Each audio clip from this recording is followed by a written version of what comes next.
Bon, chers collègues, je vous propose que nous commencions cette audition du ministre Philippe Martin. D'abord, merci, monsieur le ministre, d'avoir accepté de venir nuitamment dans cette commission, même si vous êtes un habitué des travaux nocturnes. Je veux rappeler à mes collègues, mais ils le savent pertinemment, que ce n'est pas la première fois que nous vous accueillons ici. La dernière fois, vous étiez dans un autre habit, celui de parlementaire et de président de conseil général, pour nous parler de l'excellente action du Gers dans les cantines pour valoriser la production locale. Et c'est vrai que nous avons gardé de cette audition un souvenir ému de l'exemplarité de ce témoignage. Aujourd'hui, le sujet ne porte pas, et j'en suis désolé, sur ni les cantines, ni sur le Gers. Nous avons deux sujets à l'ordre du jour, et je vous remercie d'avoir accepté de les traiter ainsi. Le premier concerne votre position concernant les ondes électromagnétiques, et le second, les barrages et les concessions des barrages hydroélectriques. Alors, on va fonctionner en deux temps. D'abord, le sujet des ondes électromagnétiques, pour rappeler que suite à une proposition de loi portée par Laurent Sabeille, que je salue, et son groupe, nous avions pris l'engagement, mon initiative, que le renvoi à commission soit un renvoi utile pour travailler notamment sur le principe de sobriété, mais peut-être pas seulement. Et nous avons constitué à l'intérieur de la commission un groupe de travail dont je rappelle qu'il est composé de Laurent Sabeille, d'André Chassaigne, de Janine Dubié, de Corinne Herel, de Franck Régnier, de Lionel Tardy, de Suzanne Tallard. Et ce groupe s'est réuni déjà plusieurs fois pour évoquer le sujet. Et parallèlement à cela, le gouvernement, comme il s'y était engagé par la voix de Fleur Pellerin, a désigné, je crois me souvenir que c'est le Premier ministre d'ailleurs qui a fait la lettre de désignation, Philippe Tourtelier, un ancien de nos collègues, Jean-François Girard, qui avait été le responsable notamment des tables rondes sur la santé et les ondes, et Stéphane Le Boulaire, qui en était le rapporteur, qui lui aussi dans ce travail-là. Et donc ils mènent la réflexion de leur côté pour expertiser la faisabilité de mettre dans la loi un certain nombre de dispositions qui iraient dans le sens de la sobriété souhaitée. À l'époque, au mois de janvier, un certain nombre de dispositions et de rapports étaient attendus. Celui de l'ANSES, donc qui se préoccupe des risques sanitaires, il est toujours attendu. Il était promis pour avant les vacances d'été. Il est toujours attendu. Par contre, le COPIC, qui s'appelait, lorsque je le présidais à l'époque, le COMOP, a remis, lui, son rapport conclusif à vous-même, monsieur le ministre, et à Fleur Pellerin il y a quelques semaines, en faisant un certain nombre de préconisations dont j'ai retrouvé les éléments sur lesquels nous avions largement travaillé. Donc voilà la situation aujourd'hui, après Fleur Pellerin qui a été auditionné par cette commission sur ce sujet, après que nous ayons envisagé votre audition un peu avant l'été, mais pour les raisons que chacun comprend, moi j'ai accepté que nous puissions reporter cette échéance à la rentrée.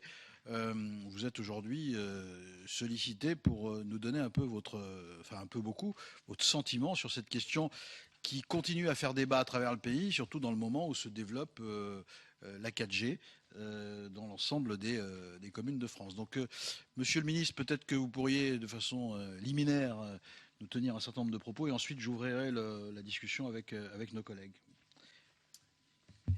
Merci, monsieur le président, mesdames et messieurs les parlementaires. Liminaire. J'essaierai d'aller à l'essentiel, qui est le souhait que vous avez qu'on puisse évoquer la question des ondes et éventuellement, le cas échéant, après, si j'ai bien compris, les concessions hydrauliques. Le cas échéant, monsieur le ministre. Le cas échéant, oui. Effectivement, je me suis exprimé tout à l'heure devant la commission du développement durable et de l'aménagement du territoire en expliquant de manière générale la politique. Je vais donc là ramasser un petit peu plus, mais je ne voudrais pas avoir ce premier contact avec votre commission sans dire que, probablement parce que j'ai été membre de votre assemblée pendant plus de 10 ans, j'attache et j'attacherai au travail du Parlement, de ses membres, et au travail avec votre commission, monsieur le président, la plus haute importance. Je suis aujourd'hui ministre de l'écologie, du développement durable et de l'énergie pour mettre en œuvre la feuille de route que m'a confiée le président de la République. Cette feuille de route, c'est l'excellence environnementale et je veux l'accomplir avec vous. Nous sommes, vous le savez, à la veille de la 2e conférence environnementale qui aura lieu vendredi et samedi prochain, ouverte par le président de la République et clôturée par le Premier ministre avec entre 5 tables rondes.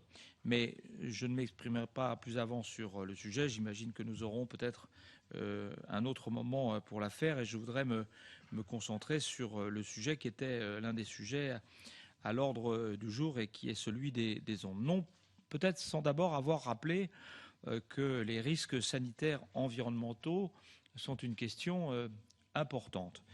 Et je rappelle 2 ou 3 initiatives qui ont eu lieu dans ce domaine, comme par exemple l'adoption de la proposition de loi du député Gérard Bapt qui a permis l'interdiction totale du biphénol A dans les contenants alimentaires, ou encore une stratégie nationale sur les perturbateurs endocriniens qui a été lancée, ou enfin le rapport du groupe de travail associant l'ensemble des parties prenantes et qui a permis l'adoption d'une proposition de loi dont l'initiative revient aux parlementaires du groupe écologiste, donnant enfin un véritable statut à ce qu'on appelle, un véritable statut juridique, à ce qu'on appelle les lanceurs d'alerte.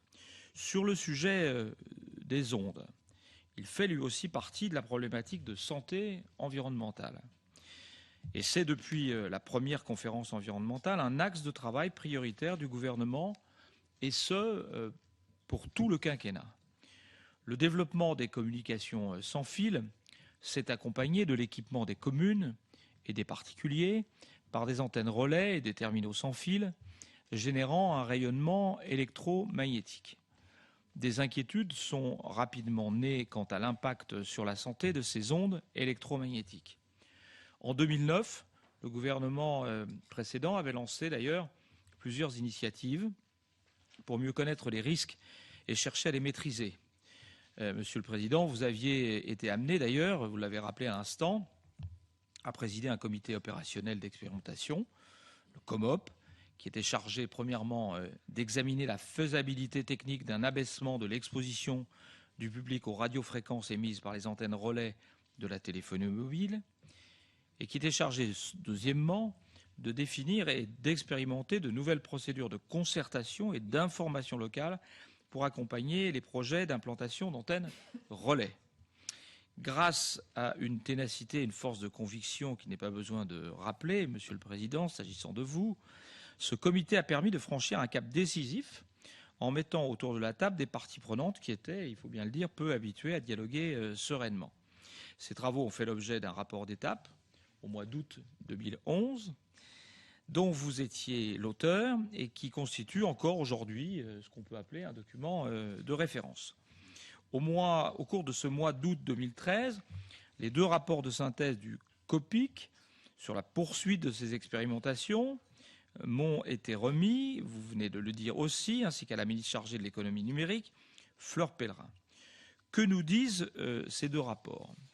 Ils nous disent d'abord qu'environ 90% des niveaux d'exposition sont inférieurs à 0,7 volts par mètre et que 99% sont inférieurs à 2,7 volts par mètre, c'est-à-dire en deçà des valeurs limites réglementaires qui sont comprises, vous le savez, entre 40 volts et 61 volts par mètre. L'étude met en évidence l'existence de quelques points isolés qu'on appelle des points atypiques, où l'exposition est sensiblement plus élevée que la moyenne, tout en restant en deçà des seuils réglementaires. Ces points doivent être regardés spécifiquement. Il me semble possible d'en impulser un recensement plus sérieux que celui actuellement prévu par la loi et qui n'a même pas été publié à ce jour, alors que c'était prévu pour le 31 décembre 2012. Il serait utile de faire publier ce recensement chaque année et de doter l'ANFR des moyens de s'assurer que les points atypiques que j'évoquais sont traités de façon adaptée par le ou les opérateurs concernés et dans des délais raisonnables. Il s'agit à la fois d'une question de sobriété et en même temps d'un moyen pour l'opérateur d'optimiser son réseau. Au-delà de ces points atypiques, pour l'ensemble de la population, cette fois, si l'on étudie que la valeur de 0,6 vol par mètre, on aboutit à la conclusion qu'il faudrait augmenter notablement le nombre d'antennes, jusqu'à 3 fois plus dans certaines communes selon les modélisations, pour rétablir la même couverture réseau. D'autres valeurs, moins basses, n'aboutiraient pas au même résultat. À noter enfin que le basculement de la technologie 4G pourrait augmenter de 50% en moyenne l'exposition des populations. La qualité de ces travaux mérite d'être soulignée.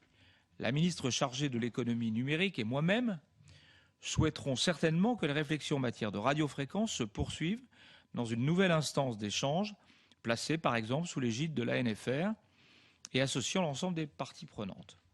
Lors de la première conférence environnementale, le gouvernement s'est engagé à mettre à jour l'expertise de l'ANSES sur les effets sanitaires des radiofréquences. Je peux d'ailleurs vous indiquer que ce rapport de l'ANSES devrait sortir autour du 15 octobre.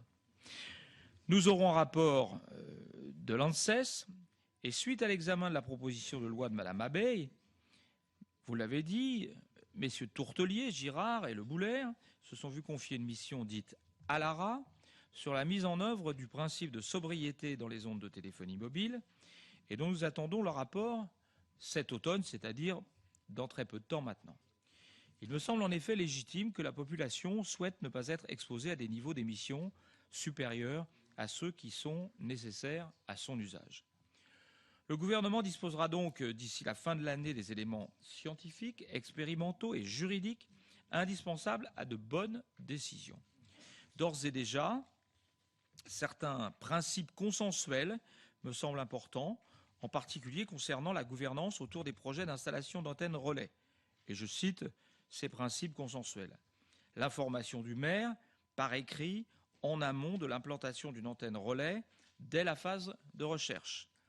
La transmission systématique d'un dossier d'information relatif aux futures installations 1 mois avant le dépôt de la demande d'autorisation d'urbanisme ou de la déclaration préalable. L'information préalable du maire lors de la modification d'une ou plusieurs installations radioélectriques existantes nécessitant une nouvelle demande d'autorisation auprès de la NFR. En effet, le déploiement de la 4G ne passe pas forcément par l'implantation de nouvelles antennes, mais parfois par la modification des propriétés d'antennes existantes. Il pourrait sembler utile que les maires en soient également informés. Autre principe consensuel, l'information très en amont des occupants d'un bâtiment d'habitation en cas d'implantation future d'antennes. Autre principe, de façon plus générale cette fois-ci, l'animation dans chaque département d'une instance de concertation visant à assurer une mission de médiation relative à toute installation radioélectrique existante ou projetée dont elle est saisie. La publication par l'ANFR de lignes directrices nationales en vue d'harmoniser les outils de simulation de l'exposition générée par l'implantation d'une installation radioélectrique est aussi un principe consensuel que je voulais évoquer. Cet outil pourrait ensuite amener toute personne souhaitant exploiter sur le territoire d'une commune une installation radioélectrique à réaliser une simulation de l'exposition générée par cette installation si le maire de la commune concernée le souhaite. Telles sont, Monsieur le Président, Mesdames et Messieurs les députés, les informations que je voulais porter à votre connaissance sur ce que mon ministère a pu évoquer à travers les différentes études, rapports qu'il a, prêt bien sûr qu'il est, avec Madame Abeille et l'ensemble de votre commission, à continuer ces contacts pour progresser dans cette voie qui concerne, comme je l'ai dit au début de mon propos, un problème de santé environnementale.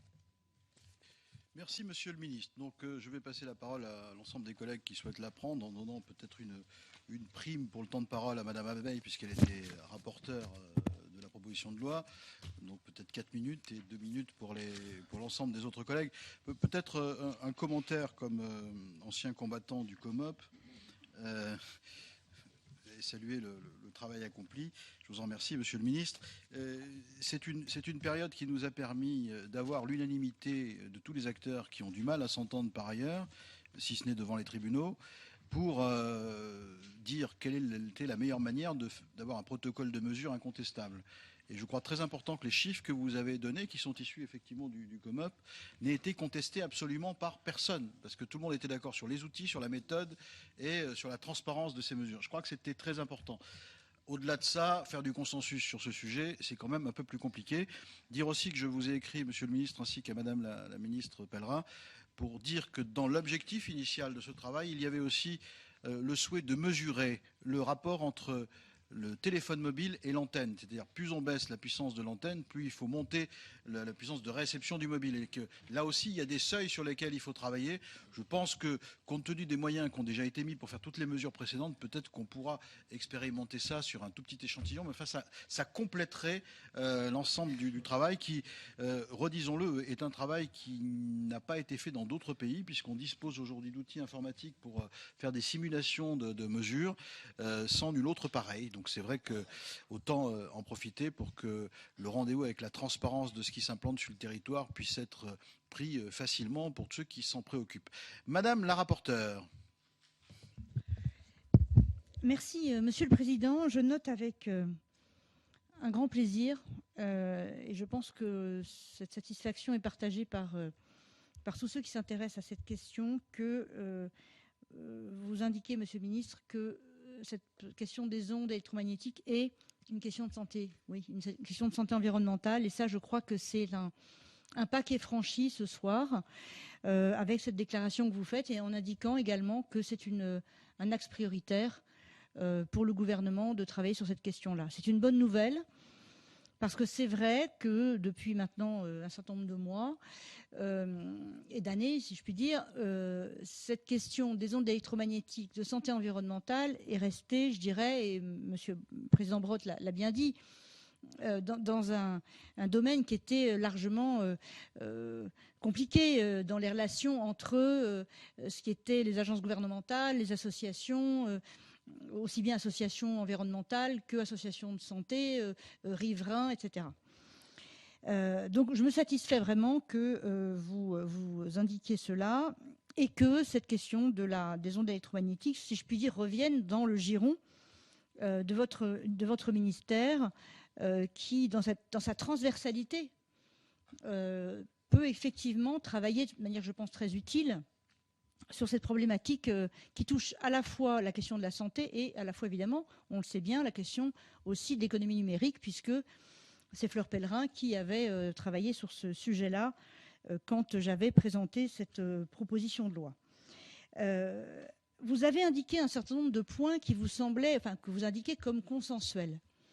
Ma première question, ça sera de vous demander, est-ce que vous comptez abroger ce décret de 2002 qui fixe des seuils qui, heureusement d'ailleurs pour la santé de tous, ne sont jamais atteints, 41 ou 61 volts par mètre, et donc retravailler à un seuil qui soit acceptable en termes de santé publique et qui permette de donner un cadre, au fond, au développement de l'économie numérique, dont on voit aujourd'hui qu'elle prend des proportions extrêmement importantes dans des tas de secteurs, pas seulement dans le cadre de la téléphonie mobile, mais dans bien d'autres.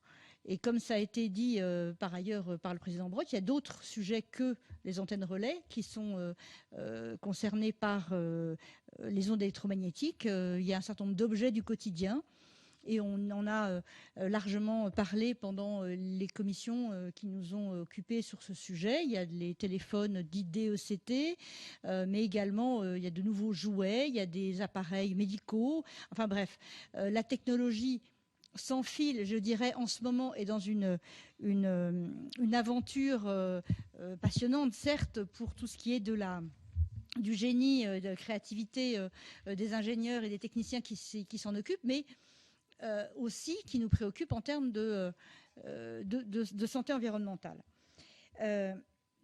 Évidemment, je reviendrai pas sur tous les risques liés, et je sais qu'il y a une étude de l'ANSES qui doit être sur l'électro-hypersensibilité que nous attendons pour, je crois, 2014. C'est peut-être un peu... Enfin, bon, voilà, ça viendra en son temps. Moi, je regrette un peu que l'étude de l'ANSES qui était annoncée, etc., vous nous dites quand elle va arriver, le 15 octobre, c'est maintenant relativement proche. Nous ne connaissons pas ces conclusions, mais nous avons quand même évoqué dans cette commission et dans d'autres tout ce qui concernait les effets dangereux des ondes électromagnétiques. Alors, vous nous parlez de la question de la 4G. La 4G, ça occupe évidemment beaucoup les écrans publicitaires de nos télévisions. Ça occupe effectivement aussi beaucoup les associations qui s'interrogent sur les conséquences de ce déploiement de la 4G en termes d'exposition. Le rapport du COPIC donne un certain nombre d'éléments. Et donc, effectivement, il y a une augmentation de l'exposition aux ondes. C'est 50% de l'exposition aux ondes, selon ces chiffres officiels. Maintenant, la question, c'est quand même, on n'a eu aucune étude d'impact avant. Est-ce qu'on peut envisager une étude d'impact après? C'est-à-dire qu'une fois que la 4G sera déployée, est-ce qu'on va quand même continuer, enfin, on va enfin mener, je dirais, cette étude d'impact qui est nécessaire? Vous avez parlé de la question des points atypiques. Alors, le Code des postes et télécommunications, dans un travail de recensement de ces points atypiques, a été achevé. Donc ça, c'est une bonne chose. Je voudrais souligner la compétence et la disponibilité de l'ANFR, avec qui j'ai eu à de nombreuses reprises à travailler comme vous. Et donc, un travail intéressant. Vous indiquez que vous allez donner de nouvelles responsabilités à l'ANFR. Est-ce que vous pourriez donner peut-être des précisions? Et est-ce que ça serait dans peut-être un projet de loi ou un travail qu'on pourrait mener ensemble pour aboutir à un projet de loi assez rapidement? La question comment dire, des associations qui sont impliquées dans ce travail sur les ondes. Elles sont assez nombreuses, mais enfin, il y en a globalement 2 ou 3 qui sont essentielles. Est-ce que le Conseil national de la transition écologique pourrait intégrer en son sein le Rassemblement pour la planète et donc l'association Robin des Toits, dont vous connaissez l'action au niveau sur ce sujet des ondes électromagnétiques, ce qui me semblerait une excellente chose. Voilà. Alors, est-ce que vous avez un calendrier législatif à nous proposer aujourd'hui, ou est-ce que peut-être dans une prochaine réunion vous pourrez vous y engager? Ça serait évidemment notre souhait. Vous savez l'importance que nous accordons à ce sujet, mais je pense aussi, pas seulement nous écologistes, c'est devenu une question qui revient maintenant dans chaque commune, dans chaque rue où une nouvelle installation d'antenne doit être installée. Et donc, il y a réellement un besoin d'abaisser les seuils d'exposition, quitte à multiplier les antennes. Moi, je pense qu'il y a une acceptabilité sociale qui est tout à fait possible à partir du moment où il y a une garantie, si je puis dire, de l'État, de la puissance publique, à dire, voilà, le 0,6 volts par mètre, ou ça peut être, enfin, c'est en tout cas le seuil sur lequel vous avez travaillé, et la norme. Dernière chose, pour ne pas être trop longue, ce qui est intéressant quand même, c'est que l'ANFR travaille, et le COPIC a travaillé sur ces points atypiques. Ces points atypiques, évidemment, ils n'étaient pas à 41 volts par mètre ou 61 volts par mètre. Ils étaient bien moins. Ils étaient à 6 volts par mètre. On en a vu à 15. Non, mais c'est dire que, et l'ANFR travaille avec ce seuil de 6 volts par mètre.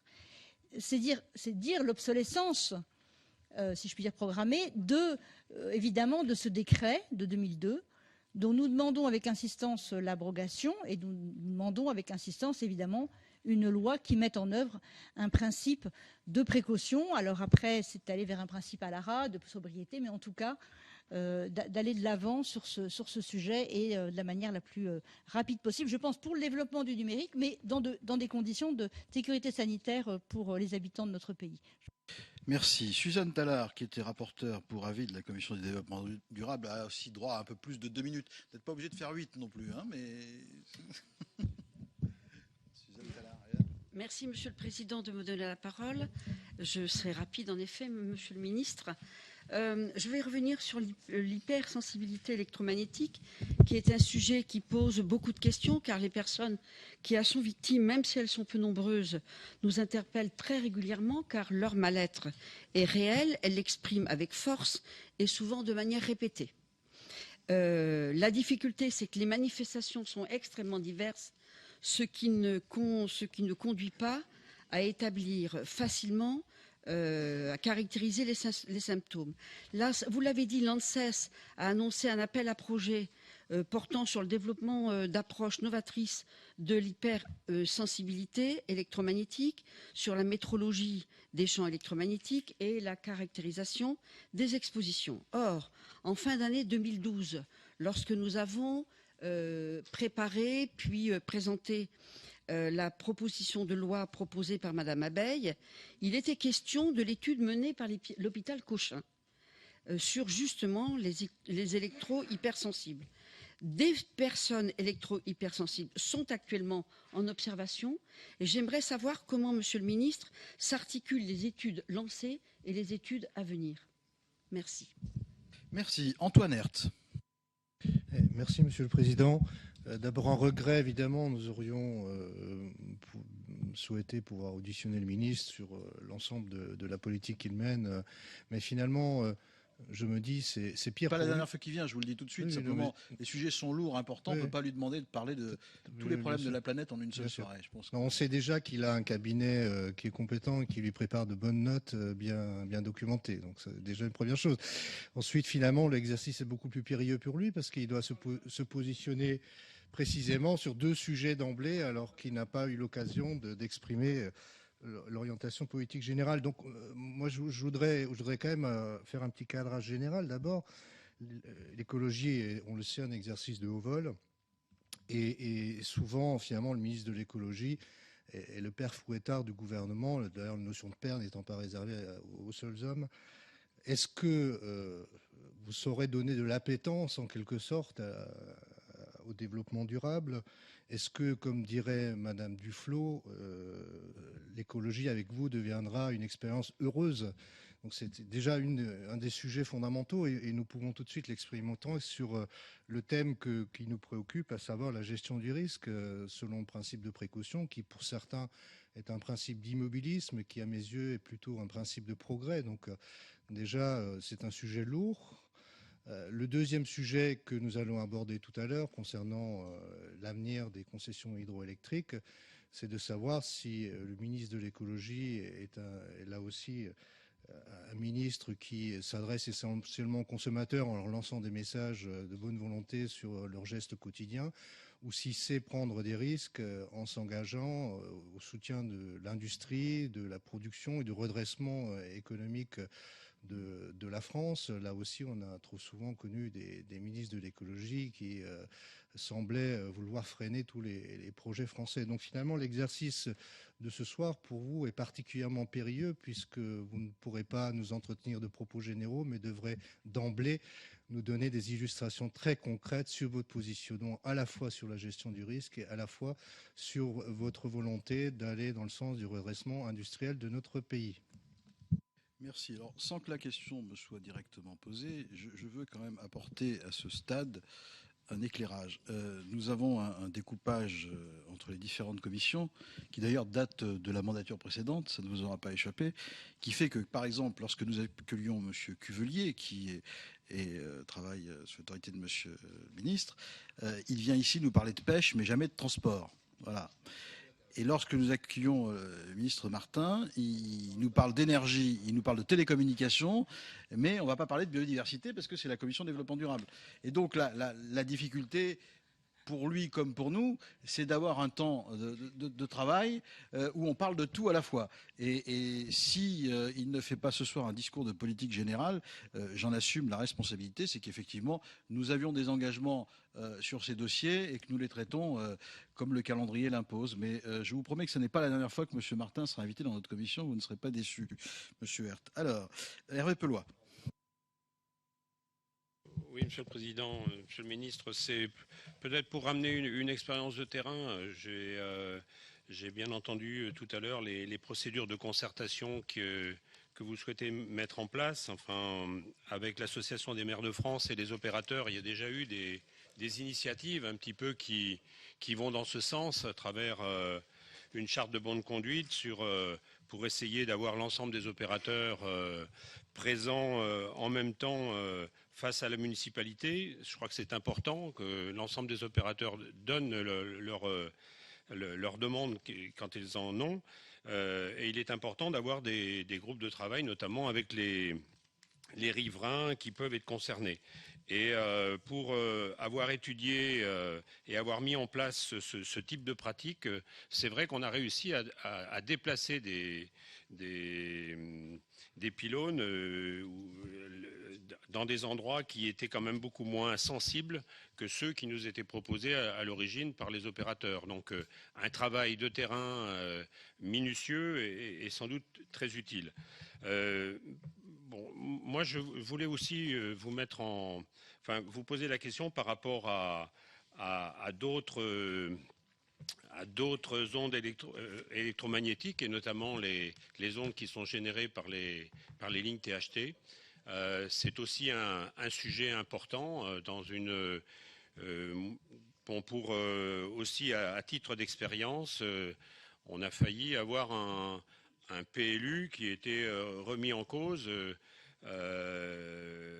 par rapport à des distances que l'on aurait voulu mettre par rapport à un éloignement de ces lignes. Est-ce qu'il faut mettre 100 mètres, 10 mètres, 15 mètres? Personne n'en sait rien. Et aujourd'hui, c'est une vraie difficulté parce que le principe de précaution nous fait dire, ben oui, il faut être à 100 mètres des lignes à haute tension. Et en fait, aujourd'hui, pour prendre ma propre commune, moi j'ai au moins 200, 300 maisons qui sont en limite, voire au-dessous des lignes à très haute tension. Donc c'est un sujet qui est lui aussi très présent. Merci. La question peut être posée puisque notre commission se préoccupe d'énergie, donc de très haute tension aussi. Janine Dubié. Merci, Monsieur le Président. Le comité opérationnel sur les ondes électromagnétiques, le COPIC, vous a rendu donc deux rapports, Monsieur le Ministre. L'un sur les procédures de concertation et d'information locale pour accompagner les projets d'implantation d'antennes relais. Et ce rapport fait état de 10 recommandations, vous en avez d'ailleurs fait état. Notamment la préconisation de futures dispositions législatives qui doivent rendre l'information des occupants obligatoire préalablement à l'installation. Donc, quelle suite envisagez-vous de donner à ces préconisations? Le deuxième rapport est sur la faisabilité d'un abaissement de l'exposition aux radiofréquences émises par les antennes. Donc, 3 questions. En ce qui concerne la 2G et la 3G, vous l'avez dit, vous avez parlé des seuils d'exposition. Toutefois, un abaissement de l'exposition à 0,6 volts par mètre, seuil recommandé par le Conseil de l'Europe, s'accompagnerait d'une forte détérioration de la couverture du réseau, en particulier à l'intérieur des bâtiments. Donc la solution mise en avant pour maintenir le bon rapport qualité et un niveau acceptable serait alors de reconfigurer le nombre d'implantations d'antennes en multipliant leur nombre par 3. Que pensez-vous, Monsieur le Ministre, de cette solution et vous semble-t-elle faisable? Pour ce qui concerne la 4G, bon, vous en avez fait état, une augmentation moyenne de l'exposition en façade et au sol serait de 50%. Or, la 4G offre une qualité de service et de réseau supérieure et constitue en plus le cœur de la stratégie actuelle de développement et de déploiement des opérateurs de téléphonie mobile. C'est donc un enjeu technologique et économique important. Face à ces intérêts contradictoires, risques sanitaires et environnementaux d'une part et amélioration du service aux consommateurs et développement économique des opérateurs d'autre part, comment l'arbitrage gouvernemental va-t-il s'effectuer? Enfin, le gouvernement entend-il prendre des mesures spécifiques pour les écoles, les crèches et autres établissements accueillant des enfants, population potentiellement plus sensible que le reste à l'exposition aux ondes électromagnétiques? Merci Thierry Benoît et ensuite Daniel Fasquelle. Merci, Monsieur le Président. Monsieur le Ministre, moi je voudrais vous interroger sur 2 points. Le premier point, c'est l'évolution des connaissances qui concernent justement les principes qui tournent autour des ondes, alors qu'ils soient micro-ondes, ondes radio, ondes téléphoniques. Quelle est, dans notre pays, l'évolution des connaissances et est-ce que nous disposons en France d'un outil de vulgarisation ou d'un outil pédagogique grand public qui permet de savoir en quelques clics de quoi on parle et quels sont les effets éventuels nocifs pour la santé de nos compatriotes. Parce que c'est vrai que lorsque l'on parle de ce sujet, on se fait un petit peu peur et on fait peur à nos compatriotes. Et chacun d'entre nous, dans sa vie quotidienne, est confronté, par ses pratiques et ses usages, à des ondes. Donc voilà, est-ce que cet outil existe? Et la deuxième question tourne autour des implantations d'équipements sur le domaine public. Et vous avez à juste titre, Monsieur le Ministre, évoqué des principes consensuels que vous avez relevés et vous avez bien fait de les préciser. Et parmi ces principes, vous êtes souvent revenu au rôle que l'on pouvait attendre du maire, qui est un rôle de bon sens et qui est un rôle de proximité. Parce qu'on s'aperçoit bien souvent que lorsqu'il y a des projets d'implantation d'équipements sur le domaine public ou alors sur le domaine privé, et souvent le maire le découvre au moment de la déclaration de travaux ou au moment de la déclaration de permis de construire, mais il est bien souvent trop tard parce que la négociation entre le particulier et l'opérateur a eu lieu et, comme l'on dit, le coup est parti. Et si les maires étaient informés bien en amont des procédures et s'ils avaient quelques pouvoirs de faire évoluer, on va dire, géographiquement le projet. Parfois, il s'agit de 300 mètres, de 400-500 mètres. Alors, on imagine bien que pour les opérateurs, c'est facile de venir là où il y a le réseau d'électricité, où il y a l'accès facile, l'accès commode. Et si on s'appuyait sur un rôle plus accru du maire, ce que j'appellerais le principe de bon sens, eh bien souvent, on éviterait des polémiques, des pétitions et des tensions dans les communes, alors qu'on sait tous que ces projets d'équipement, et notamment des antennes de relais, sont indispensables à notre vie quotidienne. Alors, est-ce que dans vos propositions, Monsieur le Ministre, véritablement, vous allez aller vers des actions concrètes et un rôle accru des maires quant à l'octroi ou non de la possibilité d'installer ces équipements, et je parle plus précisément des antennes de relais. Merci. Daniel Fasquelle.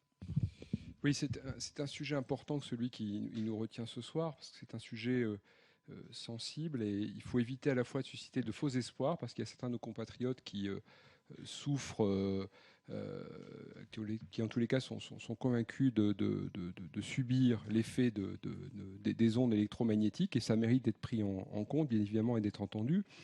Mais il y a aussi le danger de développer, de susciter de fausses craintes. Donc, entre faux espoirs et fausses craintes, il faut faire très très attention quand on s'intéresse à ce sujet. Et moi, je regrette franchement la méthode choisie par la majorité, parce qu'on a vu arriver une proposition de loi avec un certain nombre de dispositions. On l'a vidée de son contenu en commission. Finalement, elle est quand même arrivée dans l'hémicycle. Dans l'hémicycle, on l'a renvoyée en commission. Et tout ça, ça se termine par un débat ce soir dont on a un peu de mal à saisir les contours. Ce qu'on a vu surtout à travers cette proposition de loi, c'est que il faut faire très attention à la façon dont on traite ce sujet, parce qu'il y a de réels effets pervers. L'enfer est pavé de bonnes intentions, mais enfin, par exemple, quand on a voulu, pour diminuer l'effet des ondes, supprimer un certain nombre d'antennes relais, alors qu'en réalité, on sait que ce sont les appareils qui sont principalement nocifs. Il faut prendre garde à ne pas faire n'importe quoi. Enfin, moi, je regrette vraiment la façon dont ce sujet, qui est un sujet majeur, est traité aujourd'hui par la majorité. On multiplie les rapports, on multiplie les discours, on a un texte qu'on a vidé de son contenu. Tout cela est vraiment dommage, parce que je pense que ce sujet mérite mieux, mais enfin, on en a l'habitude maintenant quand on voit le psychodrame sur le diesel et d'autres, les Verts qui poussent des grands cris et qui, à la fin, se retirent. Donc, décidément, les Verts et le Parti socialiste ne sont pas sur la même longueur d'onde sur ce sujet comme sur les autres. Vous nous manquiez, Monsieur Fasquelle, tout à l'heure. Simplement, je vous fais un rappel, parce que vous n'avez pas pu totalement écouter mon propos liminaire, mais j'ai rappelé la méthode. C'est-à-dire qu'au-delà du renvoi en commission, c'est constitué un groupe de travail à l'intérieur de notre commission, avec la commission développement durable, y compris quelqu'un de l'UMP en fait partie, que le gouvernement a désigné 3 experts qui cheminent et qui travaillent de leur côté. Nous allons partager leurs conclusions et les nôtres. Nous avons auditionné Madame la ministre Pellerin, nous auditionnons Monsieur le ministre Martin. Ça n'est pas la fin du processus. Tout va bien. Le COPIC vient de remettre son rapport, nous ne l'avions pas. L'ANSES va remettre prochainement un rapport, ce sera très important. Donc voilà, nous ne confondons pas vitesse et précipitation, parce que nous avons effectivement l'intention d'avancer concrètement sur les sujets et de ne pas nous contenter, comme d'autres ont pu le faire, de déclarations qui finalement ne sont jamais suivies d'effets. Pardon d'être interrompu, d'avoir interrompu le cours des questions, mais je pense que maintenant Alice Leloc peut poser la sienne. Merci, Monsieur le Président. Monsieur le Ministre, au-delà de la question des antennes relais, il paraît opportun de sensibiliser davantage nos concitoyens à la question de l'exposition aux ondes électromagnétiques.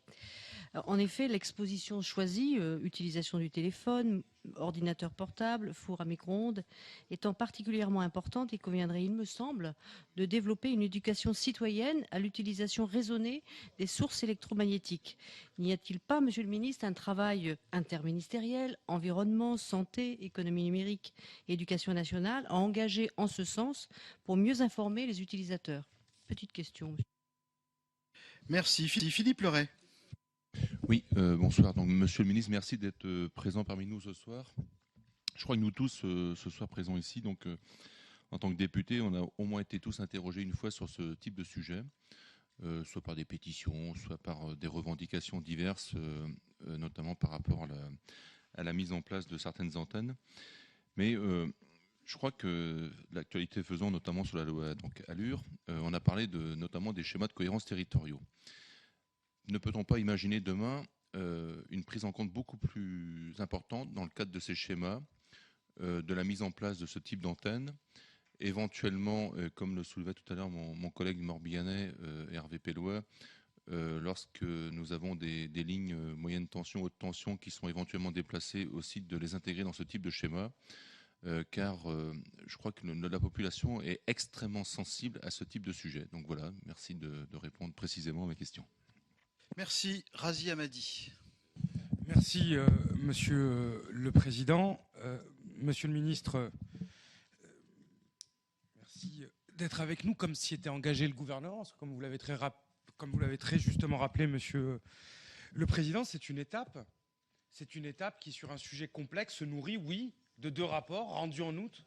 Celui du COPIC est subjugué par la portée sur le fond de votre intervention, Monsieur Fasquelle. Je voudrais aborder des choses concrètes. Très concrète, Monsieur le Ministre. Il y a les questions techniques et il y a les questions de transparence et de démocratie, pourrait-on dire, qui ont été évoquées d'ailleurs précédemment par l'intervention de notre collègue de l'UDI. Et certaines sont d'ores et déjà abordées par le second rapport du COPIC. Je ne reviens pas sur les questions techniques, sur les questions de transparence et de démocratie. Ce second rapport aborde 3 conclusions et 3 propositions, et je voudrais avoir votre avis sur ces points-là, que sont l'information obligatoire des occupants d'un bâtiment préalablement à l'installation d'une antenne, la transmission obligatoire par l'opérateur d'un dossier d'information au maire sur les projets d'antenne, et la possibilité pour les maires, 3e proposition, de demander des simulations sur des alternatives aux installations proposées. Ça, on n'a pas besoin d'attendre le rapport de l'ANSES, on n'a pas besoin d'attendre le rapport commandé par le Premier ministre. Ce sont des choses sur lesquelles, d'ores et déjà, on peut avoir une position du gouvernement et sur lesquelles positions nous avions, je crois, un consensus d'ores et déjà lors du débat en commission, lors de la discussion sur la proposition de loi. Donc très concrètement, le débat avance. C'est une étape, mais je pense qu'on peut avancer aussi sur le champ des propositions. Les questions techniques, je pense qu'elles seront résolues par les 2 rapports notamment à venir, en plus de ce que nous livre là le COPIC. Précisément sur ces questions-là, quelle est votre position, Monsieur le Ministre? Merci de votre réponse. Merci. J'interroge l'Assemblée. Il n'y a pas d'autres questions. Monsieur Fasquelle, en dehors des critiques, vous aviez des questions peut-être? Non, pas forcément. Monsieur le Ministre, donc je vous laisse le soin de répondre autant que vous le pouvez à l'ensemble de ces questions. Merci, Monsieur le Président. Je vais commencer par Antoine Hertz. D'abord parce que nous nous suivons depuis longtemps, avant même que lui et moi soyons à l'Assemblée, et qu'au fond, il a bien le droit que je lui réponde pour savoir si je vais être le ministre de l'écologie heureuse, puisque j'ai bien compris que c'était son incertitude ou son inquiétude. Je m'étonne d'ailleurs qu'il ait cette inquiétude, puisqu'il me connaît. Je pense effectivement, monsieur le député, que l'écologie est loin d'être un obstacle au progrès et au redressement de notre pays. Je considère même qu'elle est une composante essentielle, que la transition écologique, et dans la transition écologique, la transition énergétique, sont des parts essentielles du redressement de notre pays. J'en veux pour preuve le travail que nous engageons avec mon collègue Arnaud Montebourg, ministre du redressement productif, qui a présenté avec le président de la République il y a quelques jours de cela les 34 plans qui composent la nouvelle France industrielle. Sur ces 34 plans, 16, donc presque la moitié, sont des plans, des filières à vocation écologique, qui peuvent concerner des batteries, des bateaux avec des énergies renouvelables, bref. Et j'ajoute à cela, puisque je parle des énergies renouvelables, que je pense que le développement industriel de nos énergies renouvelables font partie intégrante justement de ce redressement. Je pense que la transition énergétique est une solution pour les Français et que nous devons la porter tous ensemble, en ayant à cœur, bien sûr, d'aider les filières innovantes à se développer. C'est ainsi que le deuxième programme d'investissement d'avenir consacrera 50% de ses financements à des innovations dans le domaine de la transition écologique, et que nous devons aussi faire œuvre de simplification dans le droit de l'environnement pour que, là aussi, les énergies puissent se libérer. Je vais prendre un exemple qui vous sera parlant. Lorsque nous allons dans une exploitation agricole et que des agriculteurs se sont groupés pour faire une énergie renouvelable autour de ce qu'on appelle la méthanisation, et qu'il aura fallu près de 4 ans de procédure pour que cette unité sorte de terre, alors qu'il aura fallu à peine 6 mois dans le pays voisin qu'est l'Allemagne pour le faire. Il y a donc là aussi des progrès en termes de simplification. La simplification et la modernisation du droit de l'environnement, ça n'est pas l'abaissement des protections, mais c'est permettre de faire en sorte que la transition écologique soit un acteur, et je le pense très sincèrement, qui nous emmène vers un monde meilleur, monsieur Herse. Et c'est sur cette voie-là, avec cette feuille de route-là que m'a confié le président de la République et le Premier ministre, que j'avancerai, et j'en suis sûr, avec votre soutien. Je reviens donc aux ondes et à ce qu'on dit les uns et les autres en essayant d'y répondre. Peut-être manquerai-je des réponses, mais si c'est le cas, je me ferai bien sûr un point d'honneur d'y répondre par la suite ou par écrit à ceux dont nous aurons pris les interventions. D'abord, s'agissant de l'impact sur la santé des ondes, je prends d'abord les différentes interventions de Madame Abeille. L'ANSES nous recommande, compte tenu des possibles effets à long terme, d'appliquer le principe de précaution en ce qui concerne les ondes émises par les téléphones mobiles, l'exposition aux antennes elle-même étant un peu inférieure. Voilà un premier élément.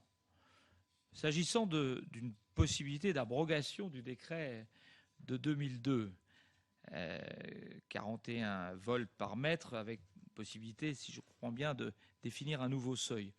Ce sujet fera partie des discussions que nous pourrons avoir au sein du gouvernement une fois que nous aurons ce rapport de l'ANSES, et il nous paraît plus intéressant de travailler dans un premier temps sur les points les plus exposés, c'est-à-dire ceux que l'on appelle les points atypiques.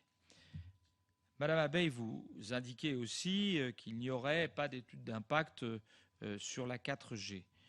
Nous avons simulé et nous allons continuer de travailler avec le COPIC pour connaître l'impact de la 4G, car il apparaît d'ores et déjà qu'elle augmente effectivement l'exposition de l'ordre de 50% environ. Toujours vous nous parlez des nouvelles responsabilités que pourrait avoir l'ANFR. L'ANFR va animer l'instance d'échange. Elle poursuivra et mettra en œuvre l'action consistant à mesurer les champs sur demande des communes. On commence à venir à la question qui a été posée du rôle des maires, mais aussi des associations. Enfin, sur un point plus particulier, vous parlez de l'association Robin des Toits. Elle est déjà membre du COPIC. Les membres de cette association se sont retirés volontairement des réunions depuis quelques mois, mais elles peuvent revenir quand elles les veulent, de la même manière que je me suis entretenu avec les responsables du regroupement intitulé Rassemblement pour la planète, dont j'ai dit que je ferai en sorte qu'ils puissent bien évidemment être associés aux différentes instances que nous avons mis en œuvre. Je pense en particulier au Conseil national de la transition écologique. S'agissant du calendrier législatif, où vous m'interrogez, là encore, ce n'est pas pour me réfugier derrière l'ANSES, mais il conviendra d'avoir les retours de l'ANSES et de la mission ALARA pour décider des suites à adopter. Probablement que j'aurai à revenir devant vous pour les donner. Hervé Pellois parlait de l'importance de la concertation autour des projets d'antenne. Oui, ce sujet fait bien partie des propositions que j'ai citées et sur lesquelles nous pouvons avoir un consensus, un dialogue entre les maires et les opérateurs. Je pense que c'est parfaitement logique et que le gouvernement aura raison, avec le soutien du Parlement, d'être allant sur cette question du dialogue nécessaire entre opérateurs et maires. J'étais, jusqu'à une période encore toute récente, président d'un petit département rural, le Gers, et j'ai pu mesurer ce qui a été décrit à l'instant, c'est-à-dire le désarroi même des maires et l'incapacité qu'ils ont à se projeter en termes de dialogue avec des opérateurs qui parfois peuvent intervenir de manière abrupte. Donc je suis favorable bien sûr à cela. Toujours vous, Hervé Pellois, merci de rappeler l'importance de la concertation en amont sur le terrain. À propos des ondes THT, le gouvernement a demandé là encore à l'ANSES d'actualiser pour 2014 son expertise. Jeannine Dubié, je voudrais lui dire, ou lui rappeler plus exactement, ma ligne de conduite. Il me semble légitime que les citoyens souhaitent ne pas être exposés à des niveaux d'émissions supérieurs à ceux nécessaires à son usage. Et c'est bien cela, le principe de sobriété, qui est étudié par la mission ALARA. Thierry Benoît, parlant de l'outil pédagogique sur les ondes, nous y travaillons. Nous y travaillons notamment pour mettre en œuvre l'engagement de la conférence environnementale, de la première conférence environnementale, de rendre plus pédagogiques les rapports des agences sanitaires et de les mettre sur Internet. Je signale que d'ores et déjà, le site radiofréquence.gouv.fr rassemble déjà des informations riches et pédagogiques. Le Conseil d'État, c'est à Thierry Benoît que je réponds également, a précisé le rôle des maires qui n'ont à ce jour effectivement pas compétence à réglementer l'implantation des antennes, mais ils doivent avoir un rôle central dans la gouvernance que je vous ai exposée et qui, comme vous l'avez souligné, permet un développement apaisé du réseau sur le terrain. Sur la THT, les lignes de transport d'électricité, sur l'impact sanitaire potentiel, l'ANSES remettra à jour son évaluation des risques fin 2014. D'ici là, nous appliquerons le principe de précaution, avec notamment une distance d'éloignement de 100 mètres par précaution entre les lignes THT et les nouvelles écoles et crèches. D'autres réponses, prendre les antennes en compte dans les SCOT, effectivement, et aussi le déplacement des lignes moyennes tension et haute tension, sans que ce soit obligatoire à ce jour. Là encore, ma réflexion d'élu d'un département confronté à ces questions me fait vous répondre que cela peut être une bonne idée pour planifier, informer, concerter, trouver des solutions, trouver par exemple un faisceau éloigné pour déplacer une ligne. Razi Hamadi, à propos de la concertation autour des projets d'antenne, oui, Razi, nous pouvons améliorer la concertation autour des projets d'antenne relais. J'en ai d'ailleurs dit un mot il y a quelques minutes. Les mesures que je propose me semblent très très proches de celles que vous venez de préconiser. Information préalable du maire, amélioration du dossier par l'opérateur de téléphonie mobile, avec des simulations de champs pour informer le public sur l'impact de l'antenne. Comment mieux informer les consommateurs? Une question qui m'a été posée également. Tous les téléphones mobiles proposés à la vente sont accompagnés d'une information sur les ondes émises par chaque téléphone. C'est ce qu'on appelle le débit d'absorption spécifique, ce qui permet aux consommateurs de choisir le téléphone le plus sobre. Enfin, un point à propos des électros hypersensibles, sujet qui est plutôt un sujet du ministère de la Santé.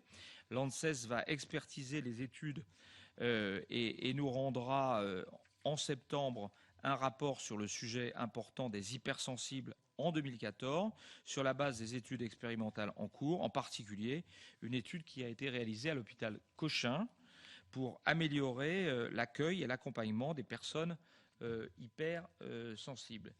Deux petits bouts de questions avec quelques réponses à propos du rapport COPIC. Multiplier le nombre d'antennes par 3, je l'évoquais tout à l'heure, la question était posée. Ce sont des petites antennes plus nombreuses. Ce sera bien sûr difficile, mais si le dialogue local le permet, cela permettrait de partager l'exposition aux ondes, plus de personnes exposées, mais à des valeurs et des champs qui seront moins élevés. Voilà, mesdames et messieurs les députés, monsieur le président, les quelques éléments de réponse que je pouvais apporter aux questions qui étaient posées, étant entendu, comme vous l'avez dit, que le dossier est loin d'être clos. Merci, monsieur le ministre. Bon, chacun aura noté, y compris monsieur Fasquelle, j'imagine, que bon nombre de chantiers sont ouverts et que vos réponses montrent que la pensée gouvernementale, si je puis dire, chemine et que le travail des parlementaires doit continuer sur le sujet. Je pense que Madame Abeille prend acte de ces éléments. Elle l'a fait d'ailleurs tout à l'heure dans son intervention. Et je lui rappelle avec plaisir que lorsque j'ai dit renvoi en commission, ce n'était pas pour enterrer le dossier. Je pense que chacun peut le reconnaître aujourd'hui.